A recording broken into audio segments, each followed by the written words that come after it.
Okay, so for this video, we'll discuss paper 1, which is the pure mathematics one for May-June 2024 paper 1-3. So let's start with question number 1. They want us to find the coefficient of x squared in the expansion of this bracket. These two brackets, there's a product of two brackets here. Right, so for the first bracket, I'm having 2 minus 5x, where this is something that I cannot expand. I don't need to expand because it is power 1. Then I can expand 1 plus 3x power 10. Okay, so for the binomial expansion, the general formula will be the general formula, yeah, if let's say I'm having a plus b power n, so general formula is NCR, a power n minus r, b power r. Okay, and let's have a look for our question here. I'm having 2 minus 5x, and for this question, they are interested for x squared. Okay, the term in x squared. So my original question, what I have here is, I'm having 2 minus 5x multiplied with 1 plus 3x power 10. Okay, then now, for first bracket, I can't do anything, I just copy it. For the second bracket, I can expand it by using binomial expansion. You can expand, start from x power 0, followed by x power 1, x power 2, and so on. But for me, I want to just focus on what I want. So I'm thinking, if let's say I'm having the term 2, right? This is the first number 2. I need to find out a term so that 2 multiply with something here to get the term in x squared. So what's the something here that I need to have? I need to have x squared here so that 2 multiply with x squared, I get the term in x squared. So how can I get x squared in this particular part? According to the general formula, it should be 10c something, 1 power something, 3x power something. And since I know that I need to have a square here, right? I need to have x squared here. So I have to fix that this is a power 2. Then this is power 8 and this is power 2. Okay, so that later when I take 2 multiply with this term, I will get something with x squared. Same thing happened for the second term here, negative 5x. This one is x power 1. I have to multiply with something so that I can get the term in x squared. So what's the something here? So this particular term must be something with x power 1. So how can I get x power 1? So again, I write out the general formula first.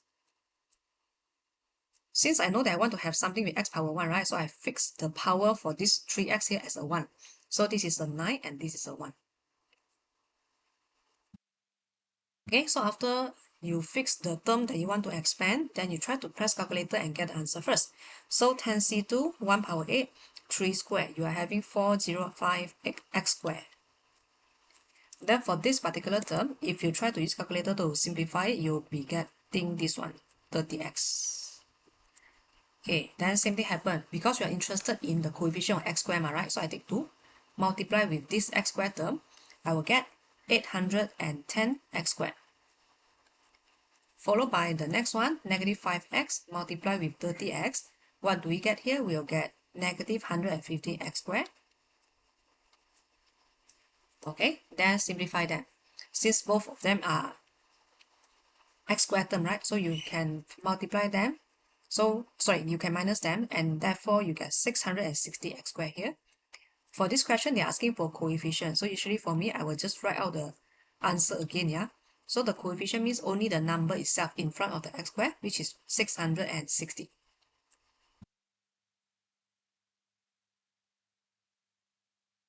Alright, so this is how we solve question. Okay, so question number 2. There's a diagram provided and they show that this is the curve. Y equals to k, then cos bracket x minus pi over 6. And k is a positive constant. Then x is measured in radian. The curve crosses the x-axis at point A and also B is a minimum point. Okay, when they say cross the x-axis at point A, it basically tells us that this is at y equals to 0. Okay, and then when they are saying that B is a minimum point, so when you're having the keyword of minimum point, usually we'll link at dy dx equals to 0 lah. But for this question, because it involves cost and we can get the value maybe using common sense from the diagram, right? Okay, so they want us to find the coordinate of A and also the B. Alright, so we try to find the A first. This is my original equation, y equals to k cos x minus pi over 6. Okay, so I know that at cross the x-axis, so y should be equal to 0. So I try to let y equals to 0.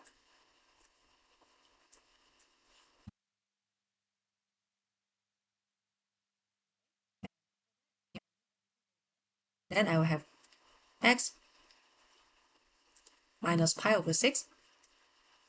Originally it's cos x minus pi over 6 equals to 0. Okay, so now I want to solve for the equation which is x minus pi over 6.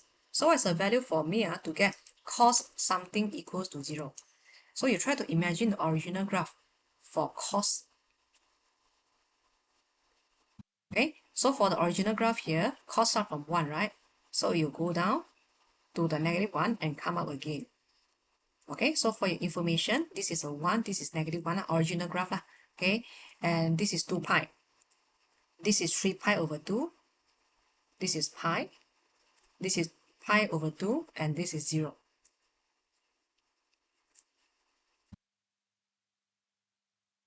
Okay, so now I'm looking for cos something equals to 0. So what is the something here? So cos something equals to 0 means that you are looking for y equals to 0. So this particular point, y is equals to 0. At this particular point also, y is equals to 0. So we are taking pi over 2 and also 3 pi over 2. And when they are asking for the coordinate of A, right, which is the correct answer that I should accept? So you have a look for the diagram one more time. You can see that basically A is the second point in the graph that passed through the x-axis. This is the first one, and this is the second one. That means when we are solving for the answer of A, right, we not going to take the first answer pi over 2. We are going to take the second answer, which is 3 pi over 2. So you ignore the pi over 2 here, and therefore when you want to get the x, it will be 3 pi over 2 plus pi over 6. And the answer for the x is 5 pi over 3. So here, this is how you get the point A, which is 5 pi over 3, and the y coordinate is a 0. Okay, so done for the part A. Done for the point A. Then let's continue to point number B. For point B, we are looking for the minimum point. If you have a look for the diagram here, this is the minimum point. Okay, then now, for me, I just want to use some common sense to solve this question. I don't want to involve the differentiation. If I look at this minimum point, right, your original minimum point is -1. Okay, because in your diagram here, you can see that the original minimum point is a -1. And now, because they have transformed the graph where they multiply a k value in the graph, outside the graph, outside the cos. Okay, when you multiply the k outside the cos, it is a stretch in y direction. When you're having a stretch in y direction, they will affect your value of y. Okay, so originally it is 1 and -1. When you multiply with a k, the maximum and minimum value will become positive k and also negative k. Because 1 multiplied with k, you get a k. Then -1 multiplied with k, you get negative k. Right? So when you have a stretch in the y direction, it will affect your value of the minimum and also maximum, the value of y. Okay. Then now, I know that the minimum value for at point B, right, is -k. So what I do here is I also try to solve the equation. Not enough space. Okay, so let me shift it here. Okay, so now, so to get the value of B, what I do is like I let y equals to -k because I know that that's the minimum value. So -k equals to k and then cos pi x minus pi over 6. Okay, so you're having cos x minus pi over 6 equals to -1. Okay, then you have to ask yourself, at what value of x cos something equals to -1? So what's the cos something here? So you have to look back to the original graph again. Okay, when do I have cos something equals to -1? So you have to double check, if you look at this -1 here, the value here is a pi.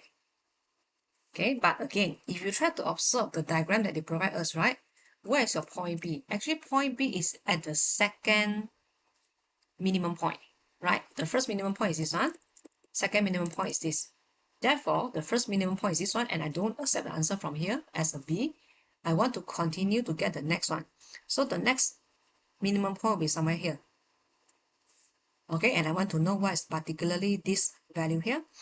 Okay, so you can see that the first minimum point is at pi.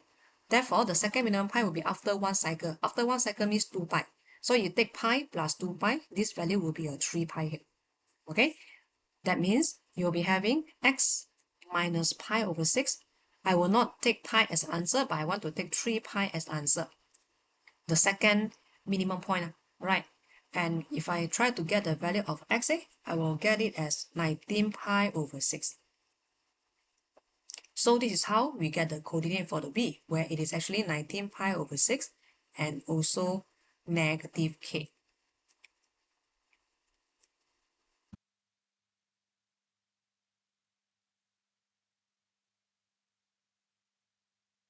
Okay, then let's continue to part b.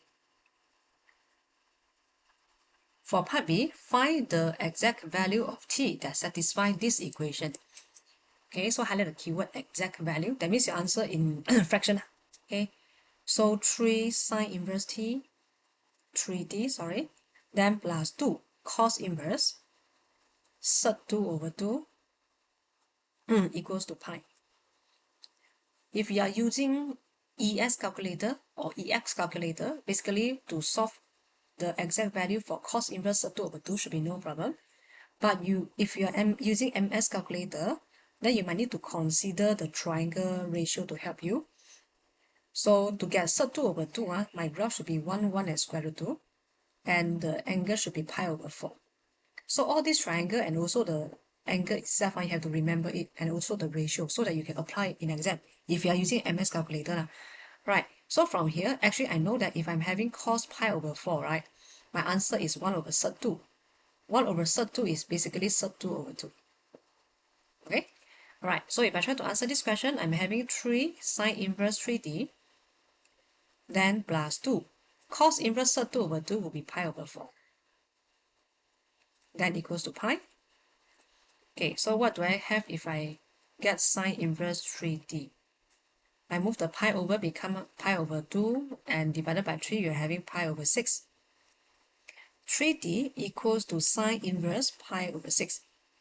Pi over 6 means 30 degrees, so it is equals to half. Okay, and therefore your d will get this value, 1 over 6.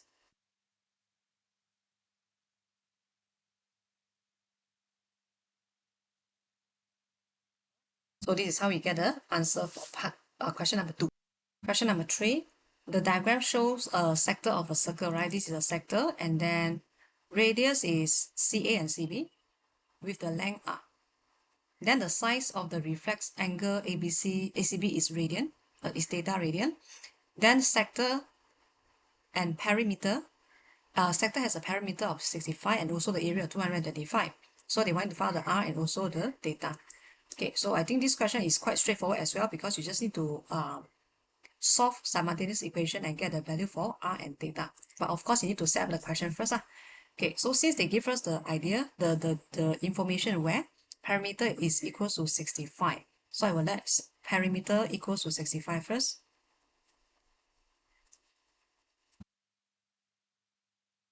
Okay, right, so how to get the perimeter? So to get the perimeter, basically it is R plus R plus R theta, right? Okay, so R plus R plus R theta, it is equals to 65. And my theta will be equals to 65 minus 2R divided by R. So this is my first equation. Okay, therefore the second equation that I can form is by using the area. They tell us that the area is equals to 225. So what is the area for a sector? It will be half R square, then theta, equals to 225. And this is my second equation. Right, so to get the value for R and also theta, what I need to do is that I just need to substitute and solve the equation simultaneously. For me, I think I will sub 1 into 2. If I sub equation number 1 into equation number 2, I will be having half R squared. The theta is 65 minus 2R divided by R equals to 225. Simplify the R and also multiply the 2 to the other side.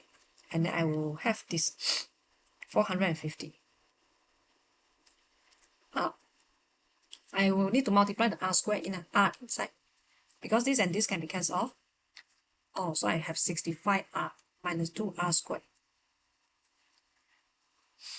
Okay, then after that, simplify this equation.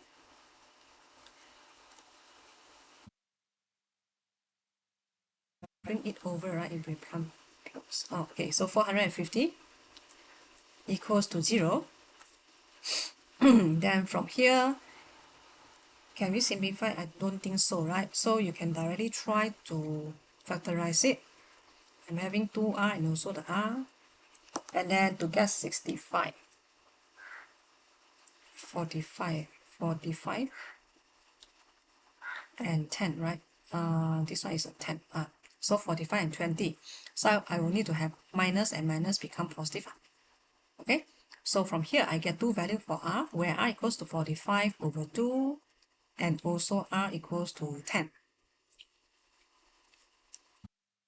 Okay, then now after I get the value of r, I need to continue and get the value for theta. Okay, so r equals to 45 over 2. What is the value of theta that I'll get? So theta is equals to 65 minus 2, then 45 over 2 divided by 45 over 2. Okay, so what is the value for theta that we get here? It will be 8 over 9. Okay, and also the same thing here. For the second value, r equals to 10. What is the value of theta here? It will be 65 minus 2 times of 10 divided by 10. So I will get my theta, which is equals to 4.5. Alright, so I'm getting these two set of answer, but generally I will ignore this answer, this set of the answer. Why do I ignore it? It is because of, if you try to press a value for 8 over 9, right, it is a number smaller than 1.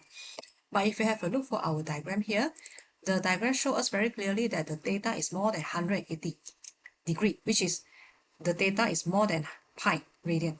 Pi, if you press a calculator, it should be 3 point something.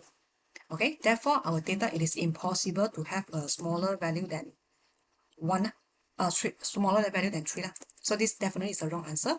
So we only accept the second set of the answer where your r. So you have to state clearly, your r should be equals to 10 and also your theta is equals to 4.5. Yeah, this is the correct answer, but we ignore the first set of the answer there.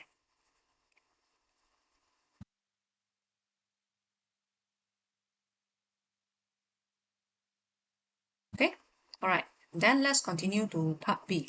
For part B, they want us to find the triangle of ACB, the area. Okay, so to find the area of the triangle, you can use the sine rule, where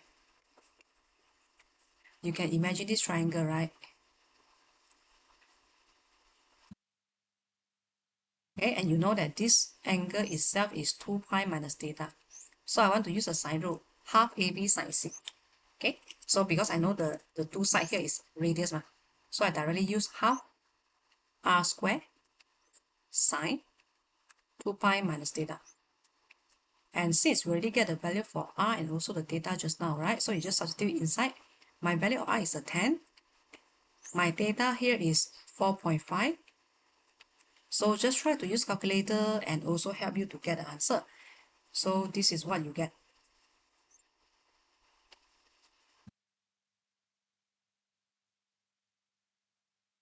End up, you'll be having 48.9 as the final answer, correct to 3 significant figure. Okay, so this is how we solve question number 3. Question number 4. They want us to show that this equation can be written as this pattern. Okay, so let's start. In our final answer, right, you can see that there's no cos and tangent, there's only sine. So what I need to do here is, for the tangent, maybe for the first step, the tangent in the equation, I will change it become sine over cos first. Okay, so I'm having 7 sine theta divided by cos theta, then minus by cos theta. Okay, so multiply the cos theta into the bracket, And from here, I will get 7 sine theta minus 5 cos square theta, and it is equals to 1. Okay, then after that, again, they want us to change all the cos and everything become the sine. So cos square here, I try to change it become the sine by using the identity where sine square theta plus cos square theta equals to 1. And therefore, your cos square theta should be equals to 1 minus sine square, right? Okay, so you just substitute inside. So 7 sine theta, substitute this inside, you are having 1 minus sine square equals to 1. Okay, then simplify it.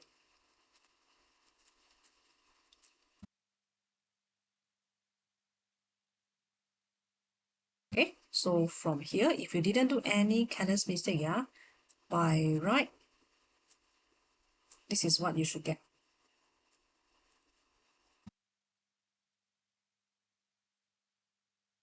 Okay, so it should be 5 sine square plus 7 sine minus 6 equals to 0. Okay, so let's continue to part B. For part B, they want us to solve this equation where the x is between 0 until 180. Okay, so looking for this one, if you try to observe this equation and what we have in the first part, they are almost the same, but the only thing different is the theta here has become 2x. That means when I want to solve this equation, I can use the result here, but I also need to change theta become 2x. So I'm having 5 sine square 2x, okay, so plus 7 sine 2x minus 6 equals to 0. Okay, then if you try to solve it, maybe you can, this is a quadratic form equation, so if you want to solve it, you can try to factorize it. If you can't see that it is a quadratic equation, you just let y equals to sine 2x, then you can see very clearly. Okay, if you cannot see clearly, okay, then to factorize this one, I will have 5 sine 2x here, and then I'm having sine 2x here. I want to get the 7, right? So it should be 2 and 3. Then plus 2 minus 3. Okay, so when I try to solve, I will have 2 sine 2x equals to 3 over 5. And the second equation is sine 2x equals to negative 2. Okay, so you can see that negative 2 is basically out of the range for the sine graph. Alright, or you can just try to press calculator. If you want to get basic angle, you press sine inverse 2. Sine inverse 2, the calculator will give you a math error. Therefore, there's no solution for this part. Okay, then we can solve this particular part here. So sine 2x equals to 3 over 5. So first step, I try to get basic angle. So basic angle should be sine inverse 3 over 5. Okay, then the basic angle is 36.9 degree.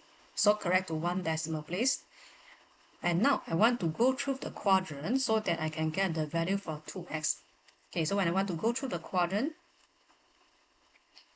you should look for which quadrant you are having sine positive. Okay, so this is basic angle theta, 180 minus basic angle, 180 plus basic angle, 360 minus basic angle. Okay, then looking for 2x, right? They are looking for sine positive. So which quadrant do I have sine positive? So in the first quadrant, sine is positive, right? So I want to accept the answer from first quadrant, which is the basic angle 36.9. If I go for the second quadrant, sine is also positive. I also want the answer from this quadrant. So I take 180 minus the basic angle. If you take 180 minus the basic angle, then you get 143.1. If you look forward for the third and the fourth quadrant, both of them don't have the sign positive, so I don't want the answer from these two quadrants. Then I should stop here. Because if you observe the domain given, right, when you go through for 2x, when you go through for 2x, you just need to consider one round, which is under 360. So just now when you go through one round here, okay, the third and fourth quadrant does not have sign positive. Therefore, I don't accept the answer from here and you should stop there. Okay, then after that, one final step to get the x value, divide your answer with 2. So you'll be having 18.4, and also 71.6 as the final answer for the value of x. Okay, yeah, so this is how we solve question number 4.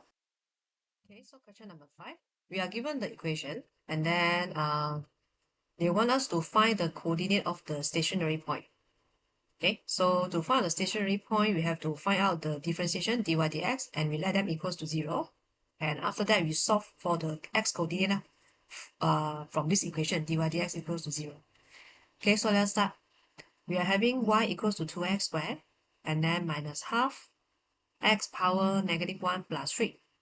So first step, we try to find out the differentiation of this equation first. Power you put in front become 2. 2 times 2 is a 4, right? Then copy the x power minus 1. Copy the constant, power you put in front become negative 1. Copy the x power minus 1 become negative 2. Differentiate the constant, you get a 0. So next time I will want to let dy dx equals to 0, and I try to simplify my equation first before I can solve them. Okay, so I want to get rid of the denominator. I multiply the whole equation with 2x squared.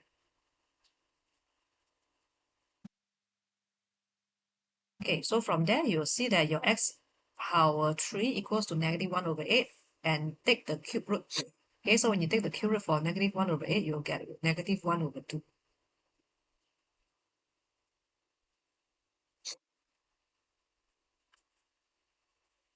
Alright, so this is what we have.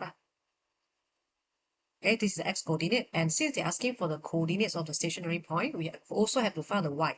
So to find the y coordinate, what we do is that we substitute x equals to negative half into my original equation y.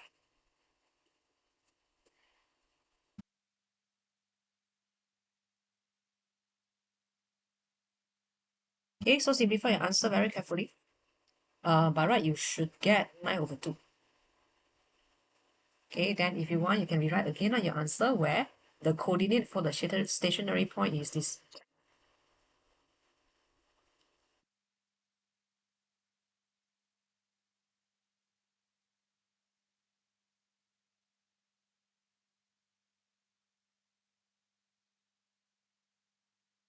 Right, so this is how we solve part A for this question number 5. Let's continue to part B. Alright, so for part B, what they want, they are asking us to determine the nature of the stationary point. So to determine the nature, you want to get d squared y dx squared. We start from dy dx first. So for dy dx just now, after I integrate it, right, I get 4x, then plus half x power negative 2. This is what we get just now, right? And now I want to differentiate for another time. Differentiate the 4x, we get a 4. Copy the constant half, power put it in front. Copy the x power minus 1. So for this particular term here, d squared y dx squared equals to 4 minus 1 over x power 3. And now I want to substitute the x coordinate that we get for the stationary point. Okay, so the x coordinate is negative half, right? And then you're having a power 3 here. You get a 12. And when you get a 12, it is basically the greater than 0. It is a positive value. And your d squared y dx squared greater than positive, it is a positive value means what? Means that this is a this is a minimum point.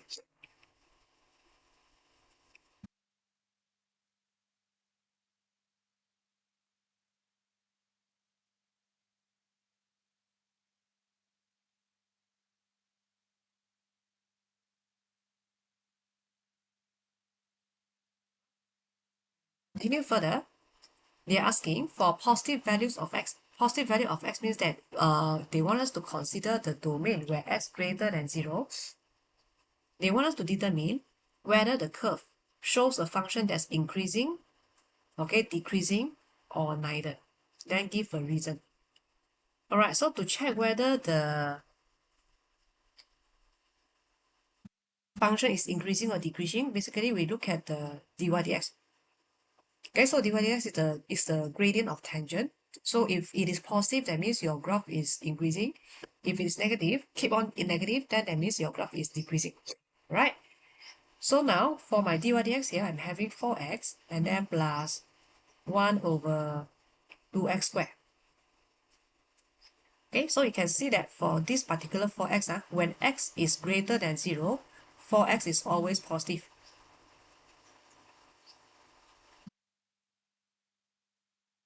Okay, when your x is positive.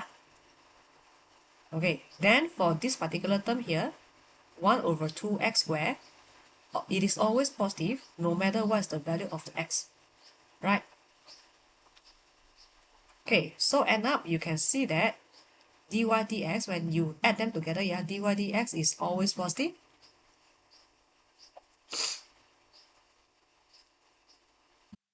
When x is greater than 0, so that's the reason, okay? Function f is increasing when x is greater than 0. Alright, so this is how we solve question number 6. The curve passed through this point and the dy dx is equal to this expression. Find the equation of the curve. Right, so to get the y, okay, so to get the y, I start from dy dx, right? To get the y, you have to integrate them. So you need to apply integration. Okay, so now here to get the y, I need to integrate my dy dx. So my dy dx, if I try to express it into the pattern that I can integrate, I want to make it become 5x minus 3 power negative 2. Okay, negative 20 is a constant, so I just copy it.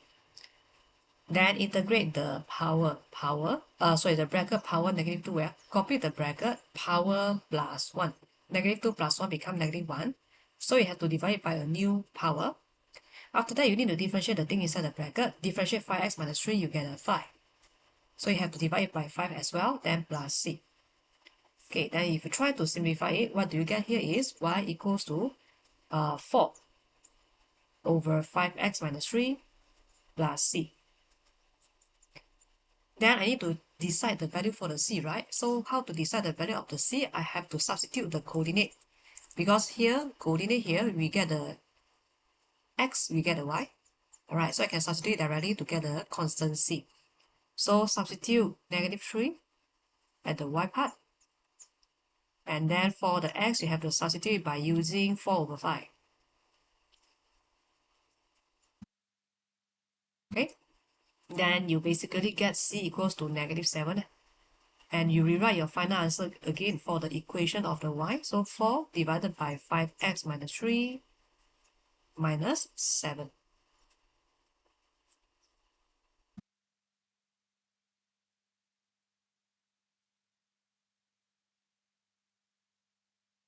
Okay, yeah, so this is the equation of the y that we can get from this question. Alright, then continue further for part B. Now they say that this particular curve is transformed by stretch in the x direction with scale factor half, followed by a translation of this, then find the equation of a new curve. Alright, so let us start with the original equation first. Yeah, so I'm having y equals to 4 over 5x minus 3, then negative 7. Okay, so when they talk about the stretch in x, and the stretch factor is half, it means that you are going to substitute 2x into the function. Okay, original function, let's say, is the x. So you're having a stretch in x, right? The factor is a half. That means in your function, your x will become 2x. So if I try to change x become 2x, what do I have here is I'm having this, and then 5 multiplied with 2x minus 3. You replace the x by using 2x.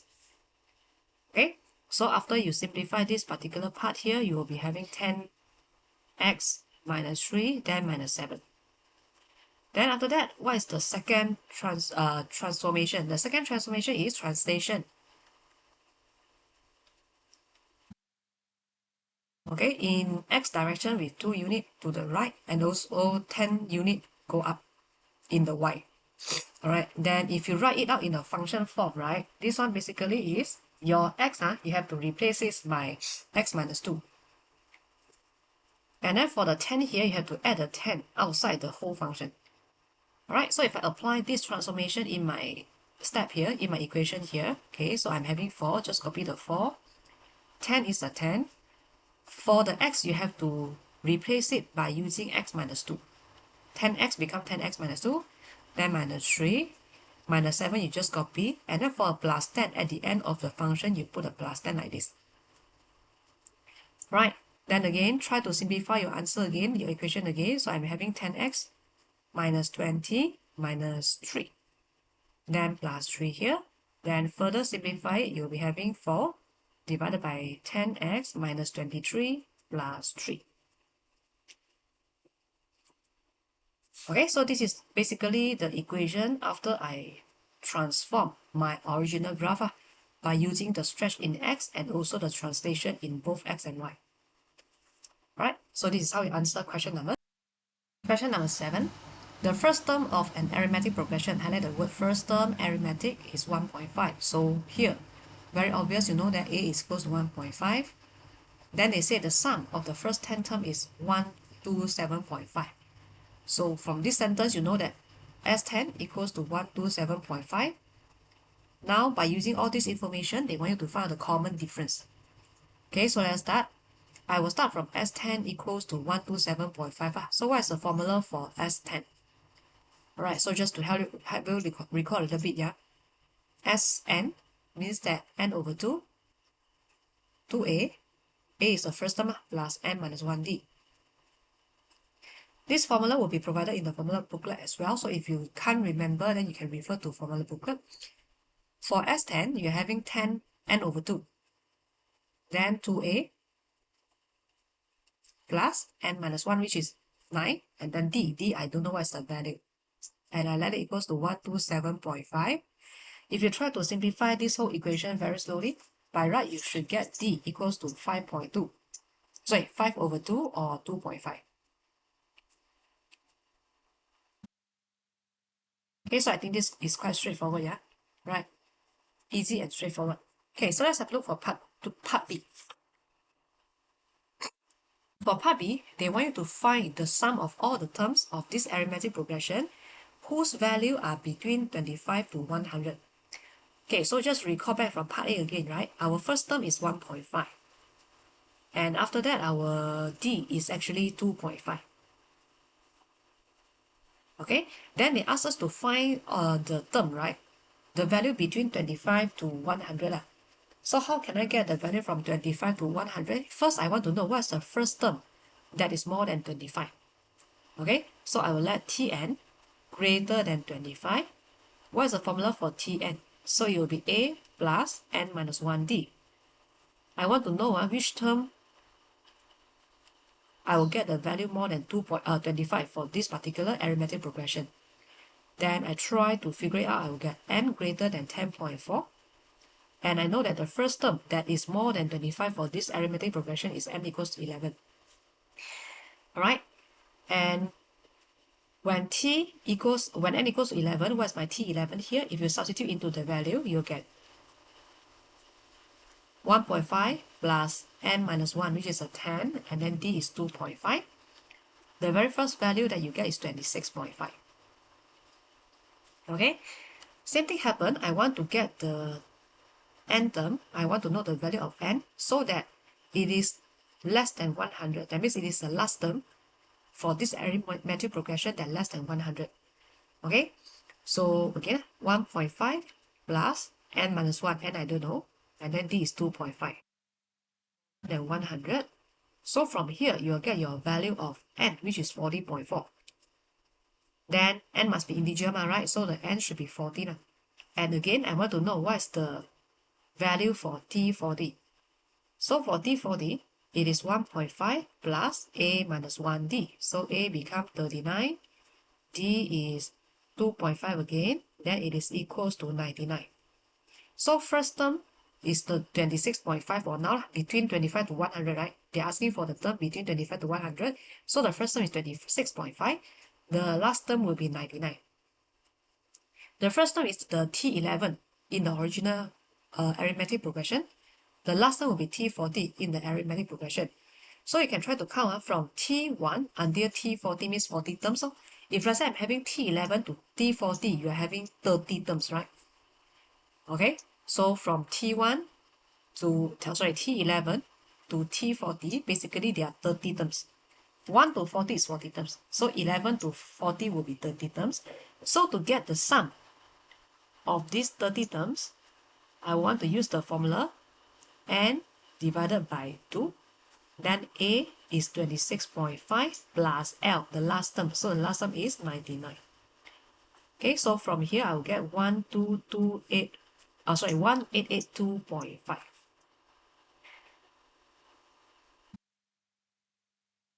Alright, so from here I need to use a little bit of common sense where I need to know that from term 11 to term 40, if I want to add them together, it is the sum of the 30 terms.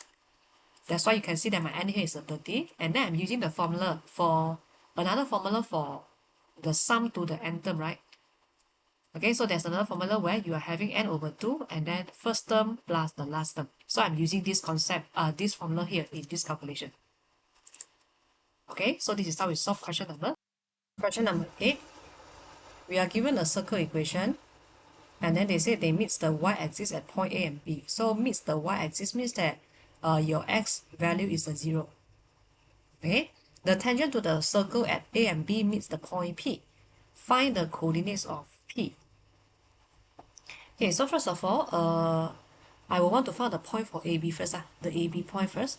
Okay, what I want to do now is, at the same time, right, I want to directly get the center, the coordinate of the center. So I want to complete square for x and y in this circle equation. So I group all the x together, x squared minus 6x plus something square minus something square. So the something here will be negative 3. Same thing happens for the y. I group all the y together. Then I want to complete square it. So if I complete square, I'm having plus something square minus something square. Okay, then minus 15 equals to 0. So the something here in this part y will be 2 divided by 1. You get 1. Combine the first 3 terms in the x and also the y. Okay, then what do I get here is I'm getting x minus 3 square minus 9. Then y plus 1 square minus 1 minus 15 equals to 0. Then if I rephrase my equation again,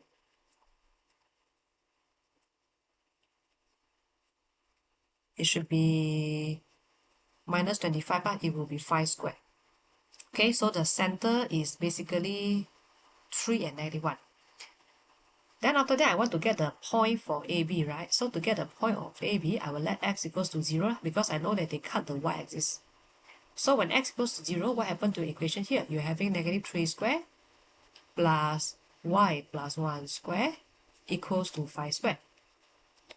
Okay, so you're having y plus 1 equals to plus minus 4. And after that, your y will be equals to 2 value here, 3 and also negative 5. Right? So from here, you can see that we successfully get the coordinate for all the important points. So center, I label it as C. C is 3 and negative 1. That's my center. And then for the point A, it will be 0 and 3. Up to you which one you want to be point A or B. It is okay one. Right? Then for point B, it will be 0 and negative 5. So these are the 3 important points that I will want to use it later. Okay? Alright, so after you get the point A and point B, right? We want to get the equation of tangent at these 2 points. But before we can get the equation of tangent, we need to find out the gradient from center to the point first. Because the tangent means 90 degrees to this line. So again, if let's say I'm having a point A here, let's say, so the tangent, right, will basically be a 90 degree, okay, with the line AC. Okay, so the tangent at A will be perpendicular to the line AC. So remember that, yeah, this is a property about the tangent and also the center of the circle. So I try to find the center of the gradient of the center to the A first. So I take y1 minus y2 divided by x1 minus x2. So I'm getting negative 4 over 3. And I know that gradient of CA multiplied with gradient of tangent will be equals to -1, right? Because they are perpendicular to each other. So to get the gradient of tangent, I take -1 divided by 4/3. If I divided it by 4/3, then basically I will be having -4/3. -4/3. So after I divide it, I will get positive 3/4. Well, yeah, let me check. -1 minus 3. So I get -4. Okay, then 3 minus 0. Yeah, I get 3. Correct. So I divide -1. I take -1 divided by -4/3. Then I get 3/4. Just want to double confirm that I didn't make any careless mistake. Okay. I get the gradient of tangent. I have the passing point. So I can form the equation of tangent at A.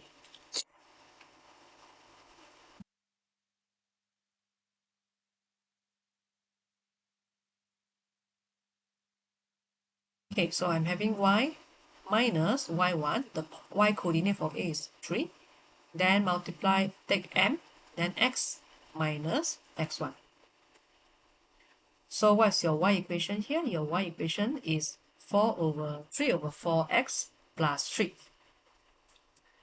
And this is my equation of tangent at A. I want to use this equation also later to continue and solve my equation. Then after that, I want to also get the equation of tangent at B. So again, I want to use the same property again. I want to find out the gradient for BC first. So to find the gradient for BC, I take y minus y1 divided by x minus x2 minus x1. So from here, you'll get 4/3. And again, the gradient of tangent at B, right, is perpendicular to the BC. So when you want to calculate the gradient, you have to take -1 divided by the gradient of BC. So from there, you get -3/4. Then now you can also form the equation of tangent at B.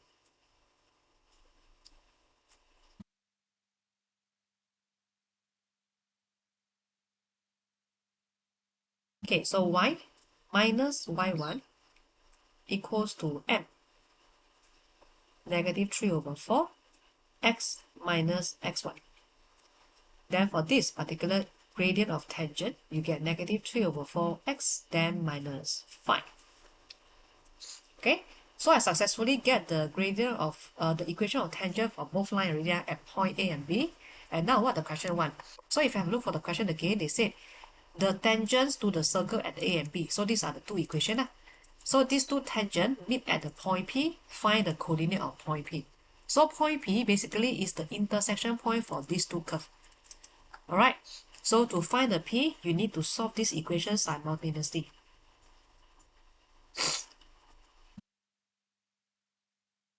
So please solve them simultaneously. 3/4x plus 3 equals to -3/4x minus 5.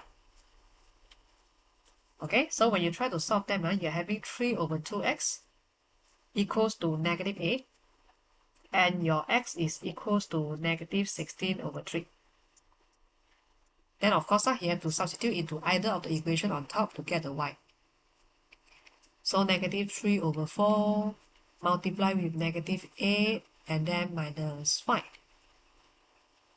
Alright, then you get your y equals to -6. I shouldn't substitute -8, right? Okay, I should substitute the x, which is -16/3, sorry.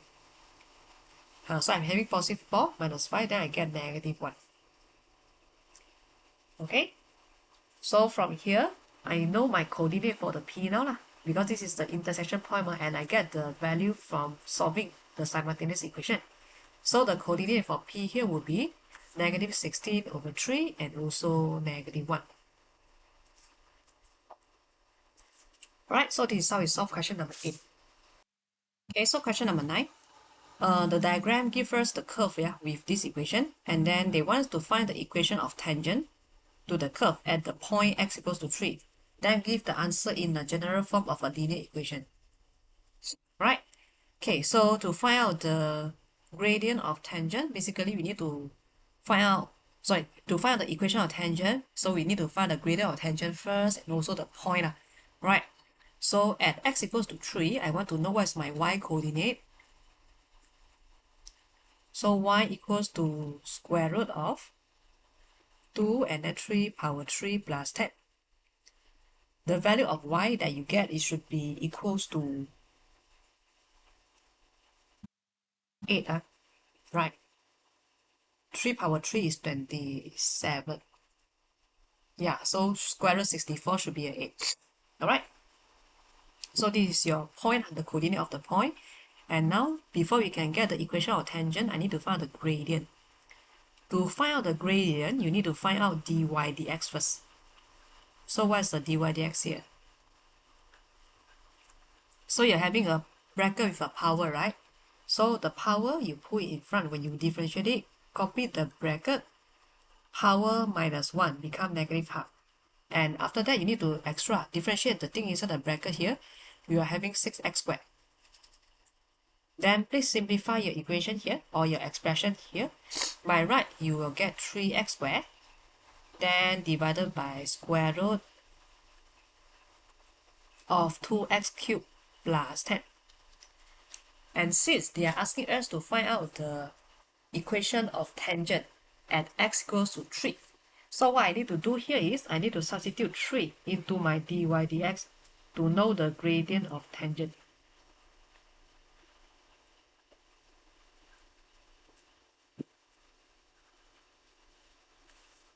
Okay, so calculate the value carefully. You won't get a very nice number, but it should be 27 over 8. So this is what I call it as the gradient of tangent.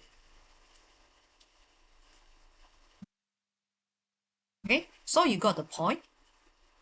You got the gradient of tangent. Therefore, you can form the equation of tangent now.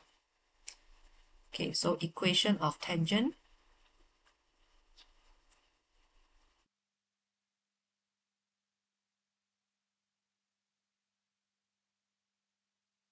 You are taking y minus y1. My y just now is the 8 equals to m 27 over 8 x minus x1. So x minus 3. Okay, then expand the bracket and try to simplify them.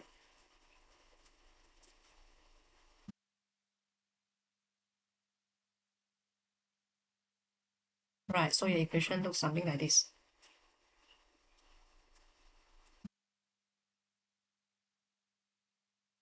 But now they want you to change it become the general form, right? So you multiply the whole equation with 8, so that you can get rid of the 8 from the denominator. So you're having 27x minus 8y and then minus 17 equals to 0.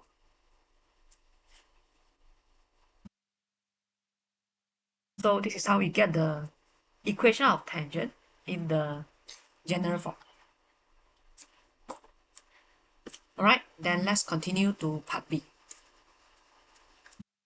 Now they say the region shaded in the diagram is enclosed by the line x equals to 1, x equals to 3, and also y equals to 0.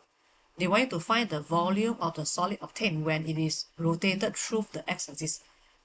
Okay, so to get the volume rotate through the x-axis, right? The general formula is you have to find out the pi y square dx. And of course, you have to substitute the suitable limit. So for this question here, we are going to do that now. Our area, right, start from the value x equals to 1 and at the value x equals to 3. Therefore, 1 and 3 will be the limit for the integration. Pi, you just copy the pi. What is my y equation? So just now they already tell you y is square root of 2x power 3 plus 10. And you need to square it before you integrate them. Pi is a constant. Personally, I prefer to take it out. When you square the square root, your equation becomes 2x cubed plus 10 without the square root anymore. Then after this, only I start the integration. Okay, so you can integrate it part by part. I think it's quite easy. Integrate 2x power 3, you have x power 4 divided by 2.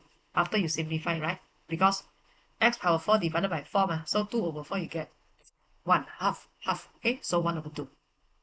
Then integrate 10, you have 10x. And you need to continue to substitute the value for 3 and 1. Okay, so substitute 3, you will have 81 over 2. Substitute 3 into 10x, you are having 30. Substitute 1, you are having half. Substitute 1, you have 10. Alright, then just try to simplify the answer here. You will get 60 pi for the volume. Alright, so this is how we solve question number 9. Okay, so question number 10. We have a geometric progression. A1, A2, A3 has the first term 2. A is equals to 2. And then the common ratio is R. Then they tell us that 9 over 2 A5 plus 7 A3 equals to 8. Find the value of R. Okay, so from here, right, by right, you should know that when you're having A1, A2, A3, all those things, if you want to change it become the term, okay, I know that first term is A lah, A which is a 2 lor. Second term is A2 which is AR power 1. So AR means 2R. Okay, then the third term will be 2R square and so on. Okay, so from the information provided, you're having 9 over 2 A5 plus 7 A3 equals to 8. So A5 means AR power 4. So you're having A is a 2, R power 4. Then 7, A3. A3 means AR power 2. So A is a 2, right? Then R power 2 equals to 8. Okay? Then if I try to simplify my equation here, this is what I get.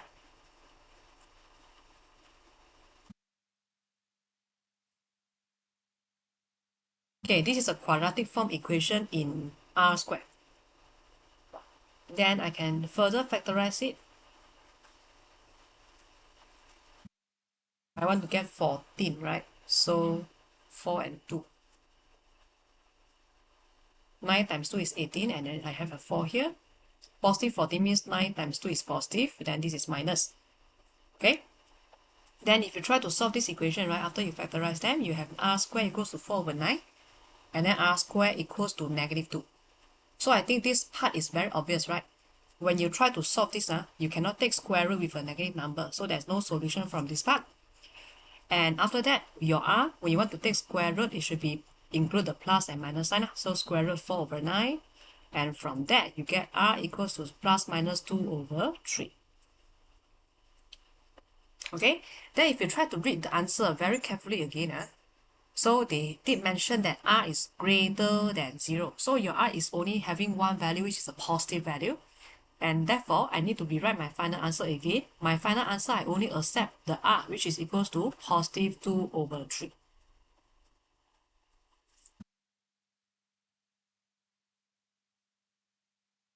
Okay, so this is how we get the R. They want us to get the common ratio and find the value of R, okay? Then let's continue to part B. Now they are saying that the sum of the first 20 terms of this geometric progression, fine. Sum of the first 20 terms, so means S20. Then give your answer correct to 4 significant figure. So again, from part A, I already know that my first term is a 2. Then my common ratio is 2 over 3. So what's the formula for the sum of the first n term in geometric progression? Just to recall back, yeah, A and then 1 minus R power n divided by 1 minus R. This formula also provided in the formula booklet. So in case you can't remember, then you can just refer to the formula booklet. So to get the S20, A is a 2, and I have 1 minus 2 over 3 power 20. Okay, then divided by 1 minus 2 over 3. Again, so this particular question is quite straightforward. So after you press calculator, your answer should be 5.998, correct to 4 significant figure. Alright, so let's continue to part C. Okay, for part C, they want you to find sum to infinity of this progression. Okay, so let's talk about sum to infinity first. General formula is A divided by 1 minus R. And now for us, we are having A2 A5 and also A8. Since I already know all the value for R and also the A, right, I will want to convert A2, A5, A8 become the progression.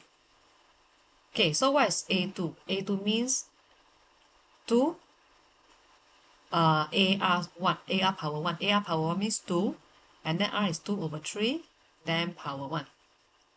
A5 means AR power 4. So A is 2, R is 2 over 3, power 4. Then A8 is what? A8 is A, then R power 7. So 2 over 3, power 7. Then if I simplify my geometry progression here, right, I'll get 4 over 3 as the first term now. And after that, my second term is 32 over 81.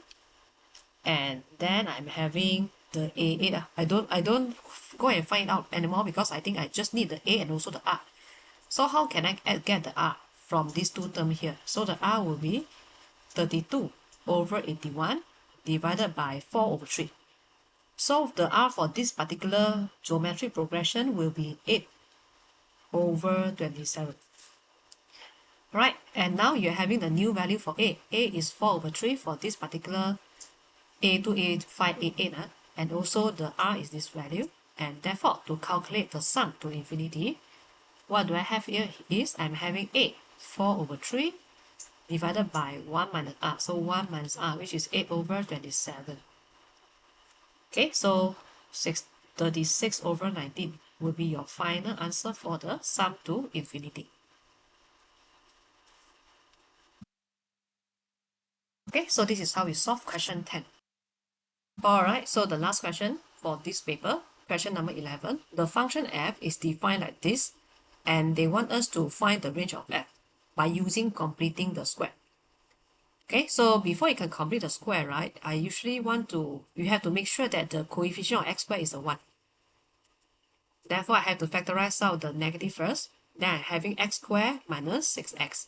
Then only I carry out the step, yeah, plus something square minus something squared to complete the square.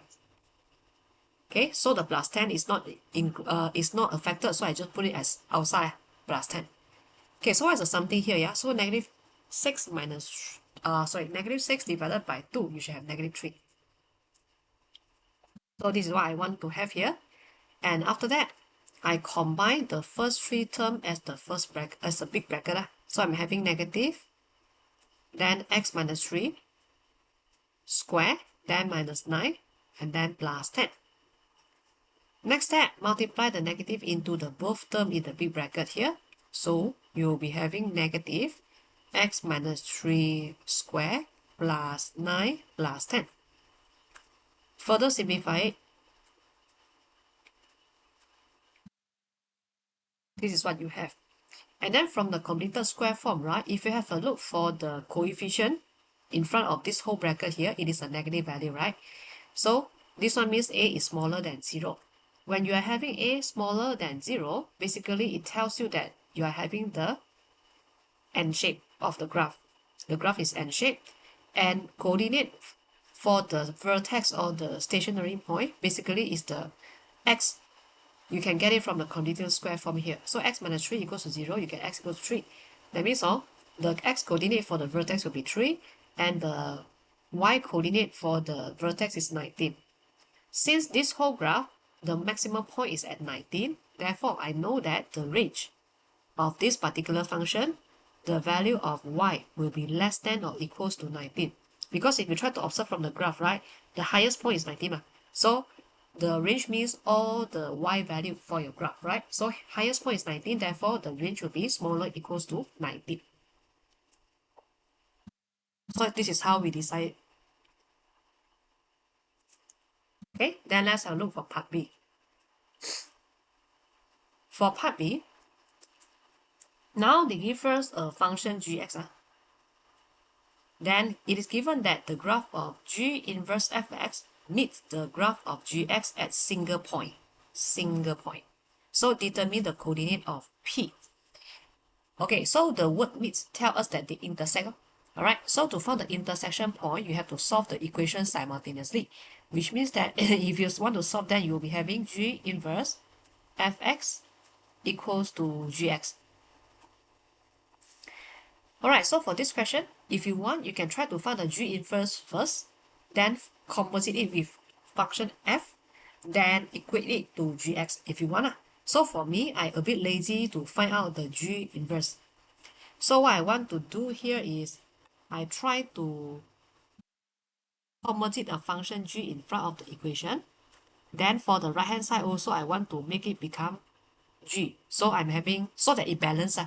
When you put a function G in front, okay? So it is equals to when you put another function G in front of the Gx. Okay, so what do I need to do? So it is because of, we need to know that if I have f inverse x, right? Then I will get back the x. If I have f inverse y, then I will get back the y. So now if I look at my left hand side here, I'm having G inverse.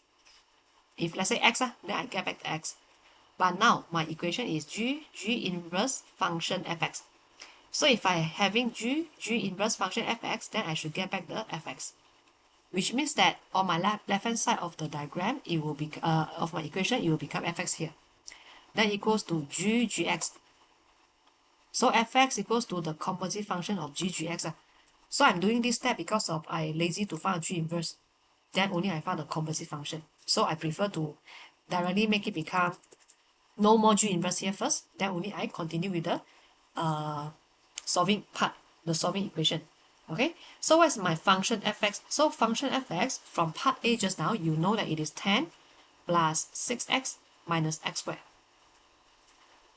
So G composite G means that you have to substitute Gx into the function G. So this is my Gx for x plus k. And I want to substitute it into my function G. So for x plus k.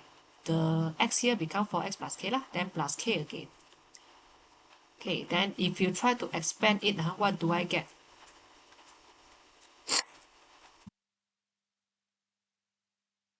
Okay, so if you aware, basically you'll get a quadratic equation. So if I rephrase it again, by putting x squared as a positive coefficient, so I'm having positive x squared, then plus 10x. Okay, then plus 5k minus 10. It is a quadratic equation. Alright, and then how can I continue and solve for the value of p then? So again, if you have a look for the question again, they said the intersection point, right? The intersection point, the intersection for these two graphs has a single intersection. Highlight the keyword single. So if they only have one intersection point, that means maybe the curve and the line touch each other once only. So you have to use the concept of b squared minus 4ac equals to 0. Okay, so if you are not aware that how can you use this one, it is because of you're having a curve for the function fx, you're having linear line for the function g composite g. So a curve and a line, when they intersect only at one point, we can apply the concept where the quadratic equation, the discriminant is equals to 0. Okay, alright, so we'll continue from here. B square is a 10, so 10 square minus 4 AC. Alright, so if you continue to solve this equation,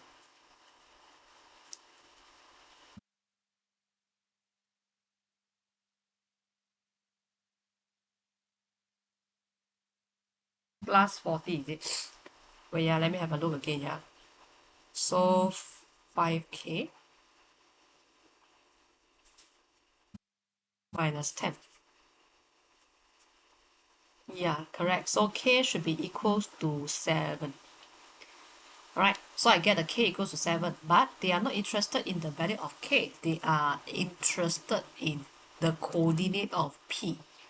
So how can I get the coordinate of p? Substitute your k. Go back to the equation for this and you can solve for the x from there.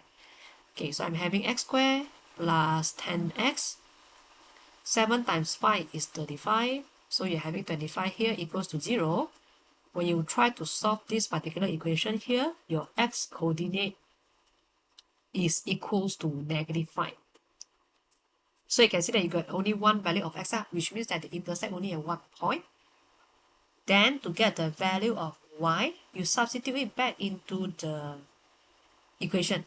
So it depends on which equation you want to substitute. For me personally, I prefer to substitute into the function, the linear function. So I substitute it here. Okay, 4x plus k. So 4 is a 4, x is -5, then k is 7. Then I get y equals to -13.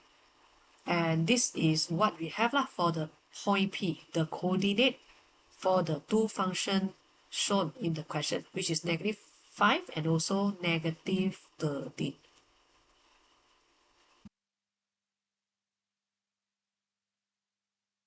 Alright, yeah, so this is how we solve the question 11, and this is also the last question for this video. Thank you very much for watching the video.